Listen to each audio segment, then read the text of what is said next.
J'étais avec ma camarade de classe et nous sortions de l'école lorsque tout à coup une explosion a eu lieu. Ma camarade a été tuée.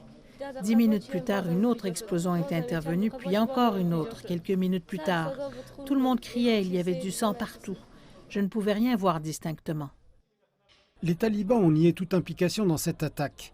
Ces explosions interviennent sur fond d'une augmentation des violences, accompagnant le retrait des troupes américaines. Ce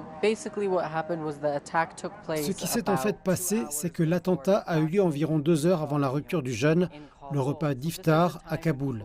C'est donc un moment où les jeunes se dépêchent de rentrer chez eux, ou s'ils sont dans la rue, ils essaient de se procurer les produits de dernière minute pour la rupture du jeûne.